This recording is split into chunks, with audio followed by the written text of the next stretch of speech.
ಅದು ತಪ್ಪಿಲ್ಲ, ರಾಜ್ಯ ಸರ್ಕಾರದ್ದು ತಪ್ಪಿಲ್ಲ. ಬಿಕಾಸ್ ಆನ್ ದ ಡೇ ಅವ್ರು ಹೋಗೋ ದಿವಸ FIR ಇರಲಿಲ್ಲ. You can't stop a person without an FIR. ಹೌದು, ಸಿಡಿಗಳು ಹರಿದಾಡ್ತಿತ್ತು, ಅಲಿಗೇಷನ್ ಇತ್ತು, ಅನೇಕ ಕಡೆ ಸಿಡಿ ಬರ್ತಿದೆ. ಎರಡನೇದು, ಆ ಸಿಡಿ ನೈಜತೆ ಪರಿಶೀಲನೆ ಬೇಡವಾ ನಿಮಗೆ?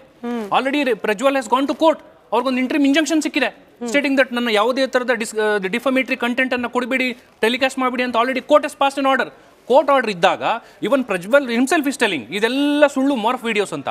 ಅದನ್ನ ತನಿಖಾಧಿಕಾರಿಗಳು ಫಾರೆನ್ಸಿಕ್ ಸೈನ್ಸ್ ಲ್ಯಾಬ್ರೇಟರಿ ಕೊಡಬೇಕಲ್ಲ. ಆ ಸಿಡಿನ ಕಾನ್ಫಿಸ್ಕೇಟ್ ಮಾಡ್ಕೋಬೇಕು, ತನಿಖೆ ಮಾಡಬೇಕು, ಆಮೇಲೆ ಫಾರೆನ್ಸಿಕ್ ಲ್ಯಾಬ್ರೇಟರಿ ಕೊಟ್ಟು after that you come to a conclusion, yes ಇದು ಪ್ರಜ್ವಲ್ ಅವ್ರದ್ದು ಅಂತ ಅಂದಾಗ then you arrest him, take him into custody. ಹಾಗಾಗಿ ಪಾಲಿಟಿಕ್ಸ್ ಅಥವಾ ರಾಜಕೀಯ ಒತ್ತಡ ಅಂತ ಹೇಳಿ ಏನು ಕಾಣೋಕ್ ಸಿಗ್ತಿಲ್ಲ ಅಂತೀರಿ? ಒಂದು ಒತ್ತಡನೂ ಇದೆ. ಮೇ ಬಿ ಬಿಕಾಸ್ ಅವರು ಈಗ ಜನಸಾಮಾನ್ಯರಿಗೂ ನಮ್ಗೆ ಏನು ಅನುಮಾನ ಬರ್ತದೆ, they belong to a big family. Big family ಅಂತಾಗ ಅವ್ರು ಒತ್ತಡ ಮಾಡಿಸ್ತಾರೆ ಅನ್ನೋ ಅನುಮಾನ ಇದೆ. ಬಟ್ ಲೀಗಲ್ ಆಂಗಲ್ ನೋಡೋಕಾದ್ರೆ investigation officer he can't do it in a matter of minutes ಅಲ್ಲಿ ಮಾಡೋಕ್ಕಾಗೋದಿಲ್ಲ. Right he needs to given some time. Right. Surya Mukund ಅವರೇ, ಎರಡು ಪ್ರಕರಣ ಇಲ್ಲಿ ಕಂಪೇರ್ ಡೈರೆಕ್ಟ್ ಆಗಿ ಮಾಡಕ್ ಆಗಬಾರ್ದು ಅನ್ನೋದಾದ್ರೂ ಕೂಡ ಜನಪ್ರತಿನಿಧಿಗಳು ಅನ್ನೋ ಕಾರಣಕ್ಕೆ ಉದಾಹರಣೆ ತಗೊಳ್ಳೋದಾದ್ರೆ ರಮೇಶ್ ಜಾರಕಿಹೊಳಿ ಅವರ ವಿರುದ್ಧ ಕೂಡ ಗಂಭೀರವಾದ ಆರೋಪ ಬಂತು. ಅದರಡಿಯಲ್ಲಿದ್ದ ಸೆಕ್ಷನ್ಗಳನ್ನು ನಾನು ಗಮನಿಸ್ತಾ ಇದ್ದೆ. ಇದೇ 376, 354, 504 ಕೂಡ ಇತ್ತು, 506, 417, 67 ಇಷ್ಟೆಲ್ಲ ಇದ್ರೂ ಕೂಡ ಕಡೆಗೆ ಏನಾಯ್ತು? ನೀವು ಕೂಡ ಬಹಳ ಕ್ಲೋಸ್ ಆಗಿ ಅಬ್ಸರ್ವ್ ಮಾಡಿದ್ರಿ ಆ ಕೇಸನ್ನ. ಅಂದ್ರೆ ರಾಜಕಾರಣ ಅಂದ್ರೆ ನಿಮ್ ಗಮನಕ್ಕಿತ್ತು ಅದು ಅಂತ ನನ್ನ ಮಾತಿನ ಹಾಗಾಗಿ ನಾನು ಕೇಳ್ತಿರೋದೇನಂತಂದ್ರೆ, ರಾಜಕಾರಣಿಗಳ ಮೇಲೆ ಎಂಥದ್ದೇ ಗಂಭೀರ ಆರೋಪ ಬಂದ್ರೂ ಕೂಡ ಕಡೆಗೆ ಹಿಂಗೆ ಆಗೋಗುತ್ತಾ ಅನ್ನೋ ಅನುಮಾನ.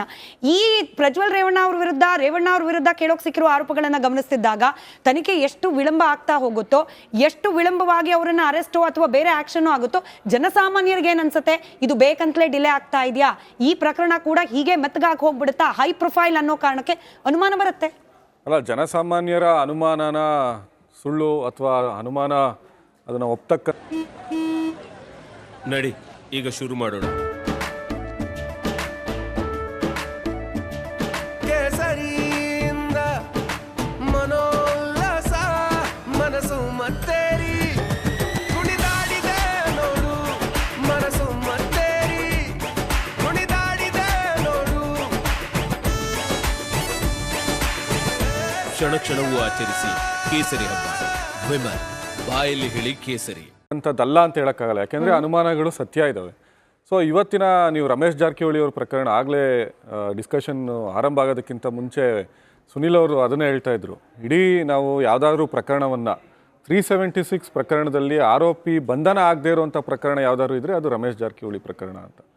ಸೊ ಇದನ್ನು ಯಾರು ಇನ್ವೆಸ್ಟಿಗೇಷನ್ ಆಫೀಸರ್ಸ್ ಇರ್ತಾರೆ, IOಗಳು ಇರ್ತಾರೆ, ಅವರ ಒಂದು ಇದಿರುತ್ತೆ, ಡಿಸ್ಕ್ರಿಷನ್ ಇರುತ್ತೆ. ಅದನ್ನು ಅರೆಸ್ಟ್ ಮಾಡೋವಂಥದ್ದಾಗಿರ್ಬೋದು ಅಥವಾ ನೋಟಿಸ್ಗೂ ಇನ್ವೆಸ್ಟಿಗೇಷನ್ಗೆ ಸಹಕಾರ ಕೊಡ್ತಾ ಇದ್ದಾರಾ ಇಲ್ವಾ ಅನ್ನೋದೊಂದು ಪ್ರಶ್ನೆ ಬರುತ್ತೆ. ಸೊ ರಮೇಶ್ ಜಾರಕಿಹೊಳಿ ಅವ್ರ ಪ್ರಕರಣ ತೊಗೊಂಡ್ರೆ, ರಮೇಶ್ ಜಾರಕಿಹೊಳಿ ಅವರ ಮೆಡಿಕಲ್ ಎಕ್ಸಾಮಿನೇಷನ್ ಆಗಿದೆ, ಅವರ ಸ್ಟೇಟ್ಮೆಂಟ್ಗಳು ತೊಗೊಂಡಿದ್ದಾರೆ, ಅವ್ರ ಮೊಬೈಲ್ ಫೋನ್ನ ಸೀಸ್ ಮಾಡಿದ್ದಾರೆ, FSLಗೆ ಅದನ್ನು ಕೊಟ್ಟಿದ್ದಾರೆ, FSL ವರದಿ ಬಂದಿದೆ, ಆಮೇಲೆ ಅಡ್ಮಿಟ್ಟು ಮಾಡ್ಕೊಂಡಿದ್ದಾರೆ, ನಾನು ಅವ್ರ ಜೊತೆಗೆ ಹುಡುಗಿ ಜೊತೆಗೆ ಸಂಬಂಧ ಇದ್ದಿದ್ದು ನಿಜ ಅಂತ. ಅದರಲ್ಲಿ ಅಷ್ಟು ಇನ್ವೆಸ್ಟಿಗೇಷನ್ಗೆ ಕೋಆಪ್ರೇಟ್ ಮಾಡಿದ್ದಾರೆ ಅಂತೇಳಿ ಲಾಸ್ಟಲ್ಲಿ ಬಿ ರಿಪೋರ್ಟ್ ಹಾಕಿದ್ರು. ಅವತ್ತಿನ ಸರ್ಕಾರದ ಇದಿತ್ತೋ ಅಥವಾ ಏನಿತ್ತೋ ಬಿ ರಿಪೋರ್ಟ್ ಹಾಕಿದ್ದಾರೆ. ಒಂದು ಅದೇ ರೀತಿಯಾದಂಥ ಪ್ರಕರಣ ಒಬ್ಬ ಸಾಮಾನ್ಯ ಮಾಡಿದರೆ ಸುಮಾರು ಪ್ರಕರಣಗಳು ಬರ್ತವೆ.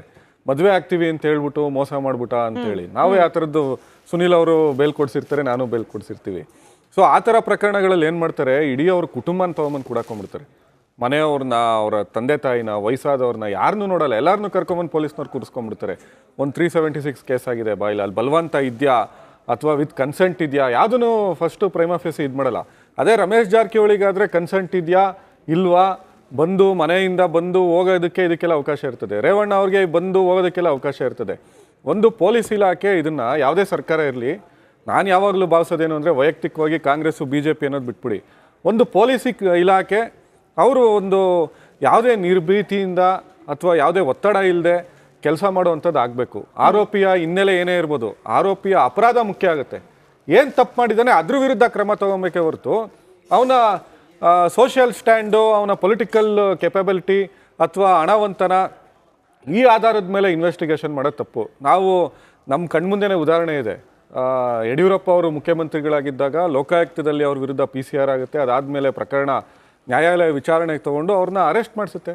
ಯಡಿಯೂರಪ್ಪ ಅವರ ಇದರಲ್ಲಿ ಎಷ್ಟು ಜನ, ಕಟ್ಟ ಸುಬ್ರಹ್ಮಣ್ಯ ನಾಯ್ಡು ಅವರು ಭ್ರಷ್ಟಾಚಾರದ ಪ್ರಕರಣದಲ್ಲಿ ಲೋಕಾಯುಕ್ತ ಪೊಲೀಸರು ಬಂಧಿಸಿದ್ರು, ವೈ ಸಂಪಂಗಿ ಅವ್ರನ್ನ ಬಂಧಿಸಿದ್ರು, ಆಮೇಲೆ ಇವ್ರ ಮೇಲೆ ರೇಣುಕಾಚಾರ್ಯ ಅವ್ರ ಮೇಲೆ ಪ್ರಕರಣ ಆಗಿತ್ತು, ಅದಾದ ನಂತರ ಇವರು ಹರ್ತಾಳ್ ಹಾಲಪ್ಪ ಅವ್ರ ಮೇಲೆ ಪ್ರಕರಣ ಆಗಿತ್ತು. ಈ ಥರ ಪ್ರಕರಣಗಳು ಆ ಸಂದರ್ಭದಲ್ಲಿ ಪೊಲೀಸ್ ಇಲಾಖೆ ಒಂದು ನಿಷ್ಪಕ್ಷಪಾತವಾಗಿ ಕೆಲಸ ಮಾಡ್ತಿತ್ತು.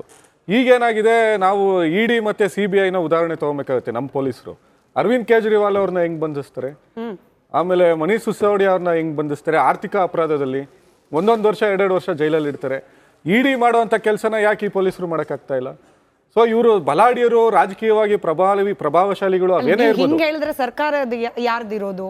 ಸರ್ಕಾರ ನಮ್ದೇ ಇರ್ಬೋದು. ಸರ್ಕಾರ ಇರೋದು ಅಂದ್ರೆ ಏನರ್ಥ? ನೀವು ಹೇಳ್ತಿರೋದಕ್ಕೆ ಏನ್ ಅರ್ಥ ಬಂತಲ್ಲಿಗೆ? ಈಗ ನೋಡಿ, ಅದನ್ನೇ ಹೇಳ್ತಾ ಇರೋದು, ಯಾರ ಪ್ರಭಾವ ಹೆಂಗಾಗ್ತಾ ಇದೆ. ಕೇಂದ್ರ ಸರ್ಕಾರದ ಪ್ರಭಾವ ಇದೆ ಅಂತ ಹೇಳೋದಕ್ಕೆ ನೀವು ವಿರೋಧ ಪಕ್ಷದಲ್ಲಿ ಇರೋರ್ನೆಲ್ಲ ಕರ್ಕೊಂಬಂದು ಕೂರಿಸ್ಕೊಂತಾರೆ, ಅರೆಸ್ಟ್ ಮಾಡ್ತಾರೆ.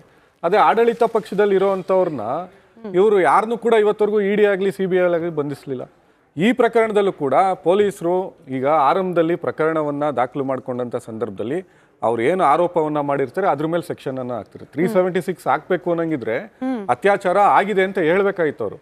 ಅವ್ರು ಕೇವಲ ನನ್ನ ಮೈ ಮುಟ್ಟಿದ್ರು, ದೌರ್ಜನ್ಯ ಆಯ್ತು ಅಂತ ಹೇಳಿದ್ರು, ಅದಕ್ಕೆ 354 ಹಾಕಿದ್ದಾರೆ.